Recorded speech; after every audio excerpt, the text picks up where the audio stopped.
ഒരു ഒരു പ്രായത്തിൽ എത്തുമ്പോഴാണ് അധികവും പാരൻസ് ഈ ഒരു പ്രശ്നവുമായിട്ട് കുട്ടികളെയും കൊണ്ട് വരാറ്. എസ്പെഷ്യലി ഒരു 6ാം ക്ലാസ് 7ാം ക്ലാസ് അതൊക്കെ കഴിയുമ്പം, അല്ലെങ്കിൽ ഒരു ഹൈസ്കൂൾ പ്രായത്തിലൊക്കെ. അപ്പോഴേക്കും കാര്യങ്ങൾ നമ്മളെ കയ്യിൽ നിന്ന് പോയിട്ടും ഉണ്ടാവും.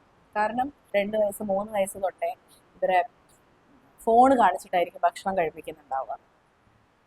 അത് കഴിഞ്ഞ് ഇവരുടെ നമുക്ക് എന്തെങ്കിലും രക്ഷിതാക്കൾക്ക് എന്തെങ്കിലും തിരക്കുണ്ടെങ്കിൽ അപ്പോഴും ഇവരെ കയ്യിൽ ഫോൺ കൊടുക്കും. അപ്പോൾ അവർ ഫോൺ നോക്കി ഇരുന്നോളും.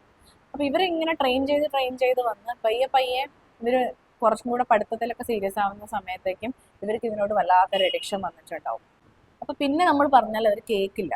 അപ്പം ഒരു പരിധി വരെ പലപ്പോഴും രക്ഷിതാക്കൾ തന്നെയാണ് കുട്ടികളുടെ ഇത്തരത്തിലുള്ള അഡിക്ഷന് കാരണമായിട്ട് വരുന്നത്. അപ്പോൾ അവർക്കൊരു സോളിഡ് റീസൺ ഉണ്ട് എന്തുകൊണ്ട് അവർ ഫോൺ നോക്കുന്നു എന്നുള്ളത്. അമ്മ എപ്പോഴും ബിസി ആയിരിക്കും, അച്ഛനും അധികം മീറ്റിങ്ങും കാര്യങ്ങളുമായിട്ട് തിരക്കാം, അനിയനാണെങ്കിൽ എപ്പോഴും ഗെയിമിൻ്റെ മുന്നിൽ. അപ്പോൾ എനിക്ക് വീട്ടിൽ ആരും സംസാരിക്കാനില്ല, അപ്പോൾ പിന്നെ ഞാൻ ഫോൺ നോക്കിയിരിക്കും. പലപ്പോഴും അവരുടെ ഈ ഒറ്റപ്പെടലും അവർക്ക് ഒരു ബോറടിയും ഒക്കെ മാറ്റാൻ വേണ്ടിയിട്ടായിരിക്കും അവർ ഈ ഫോണിലേക്ക് മാറുന്നത്. പയ്യെ പയ്യെ അതൊരു അഡിക്ഷൻ ആയിട്ട് മാറുകയും ചെയ്യുന്നു.